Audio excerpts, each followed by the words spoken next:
दोस्तों, आज हम बात करेंगे हर किरदार में रल जाने वाले बॉलीवुड के जाने माने अभिनेता अनुपम खेर की।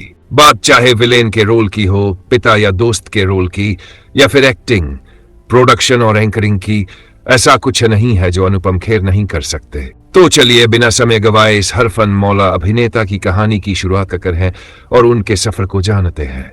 अनुपम जी का जन्म 7 मार्च 1955 को शिमला में एक कश्मीरी पंडित परिवार में हुआ।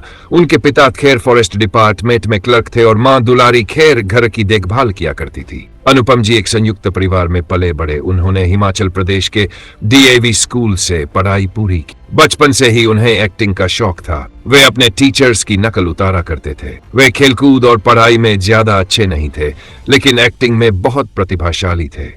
एक दिन उन्हें अपने भविष्य का रास्ता एक अखबार में दिखाई दिया। उन्होंने अखबार में एक्टिंग कोर्स का एक विज्ञापन देखा, जिसकी फीस 100 रुपये थी। उनके पिता की तनख्वाह केवल 90 रुपये थी, इसलिए उनसे पैसे मांगने की हिम्मत नहीं हुई, लेकिन ऑडिशन में जाना भी जरूरी था।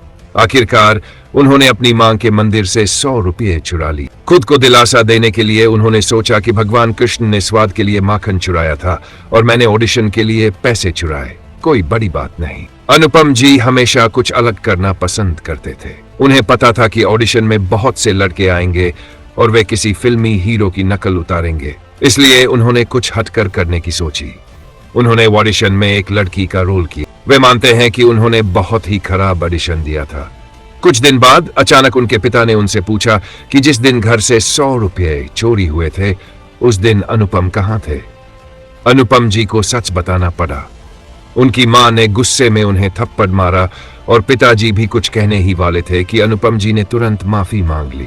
तभी उनके पिता ने उनके हाथ में सिलेक्शन लेटर रख दिया और बताया कि वे सिलेक्ट हो गए। उन्हें इसके लिए 200 रुपये मिले, जिसमें से 100 रुपये उन्होंने अपनी मां को लौटा दिए। इसके बाद अनुपम जी पंजाब यूनिवर्सिटी के थिएटर डिपार्टमेंट में बलवंत गार्गी और अमाल अलाना से मिले, जिनसे उन्होंने बहुत कुछ सीखा। उनके अभिनय कौशल को देखते हुए उन्हें गोल्ड मेडल दिया गया, जिसके बाद उन्हें दिल्ली के नेशनल स्कूल ऑफ ड्रामा में दाखिला मिला। वहां से ग्रेजुएशन के बाद उन्हें लगा कि अब उन्हें काम मिलने लगेगा, लेकिन ऐसा कुछ नहीं हुआ। धीरे धीरे उनकी आर्थिक स्थिति खराब होने लगी। फिर भी उन्होंने उम्मीद नहीं छोड़ी और लखनऊ के भारतेंदु नाट्य केंद्र से टीचर की नौकरी का ऑफर आने पर उसे स्वीकार कर लिया। लेकिन उनका सपना तो अभिनय करना था। एक दोस्त की सलाह पर और अखबार में छपे एक विज्ञापन को देखकर 3 जून 1981 को वे सपनों के शहर मुंबई आ गए। मुंबई में जिस स्कूल में उन्हें एक्टिंग सीखनी थी, उसकी बिल्डिंग कहीं मिली ही नहीं। अखबार के विज्ञापन ने उन्हें धोखा दे दिया। एक समय ऐसा आया जब उनके पास रहने की जगह नहीं थी और उन्हें बांद्रा ईस्ट की एक बेंच पर सोना पड़ा। अब उनका दिल हार मानने लगा था, लेकिन उनके दादाजी के एक पत्र ने उन्हें फिर से कोशिश जारी रखने की प्रेरणा दी।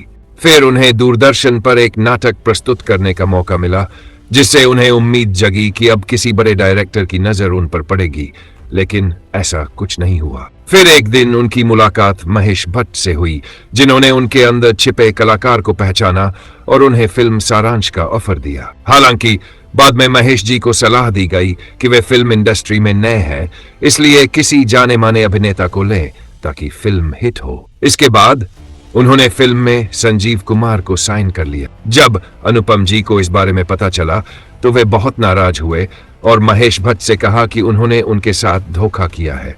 वे बहुत रोए भी। बाद में महेश जी ने उन्हें सारांश में दूसरा रोल ऑफर किया। सारांश की शूटिंग के समय अनुपम जी 28 वर्ष के थे, लेकिन उन्होंने फिल्म में एक बूढ़े व्यक्ति का किरदार निभाया। उन्होंने ये भूमिका इतनी बेहतरीन तरीके से निभाई कि वे सबके दिलों में बस गए। इसके बाद उन्हें 10 दिनों के अंदर 100 फिल्मों के ऑफर मिले। ये उनके लिए किसी चमत्कार से कम नहीं था। इस फिल्म के लिए उन्हें सर्वश्रेष्ठ अभिनेता का पुरस्कार मिला। इसके बाद उन्होंने कई फिल्में की और आज वे बॉलीवुड के सबसे सम्मानित अभिनेताओं में से एक हैं।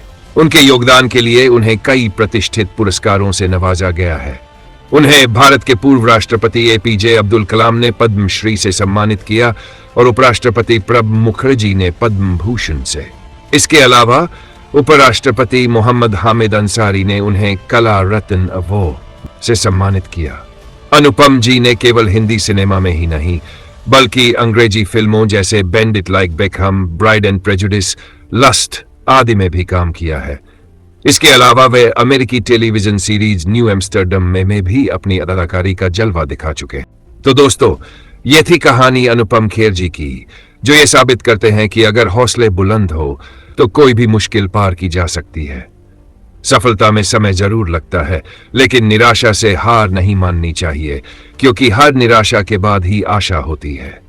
अपने सपनों को मत छोड़िए और उनके लिए पूरी मेहनत कीजिए। उम्मीद है आपको ये वीडियो पसंद आया होगा। इसे लाइक करना ना भूलें और हमारे चैनल को सब्सक्राइब जरूर करें।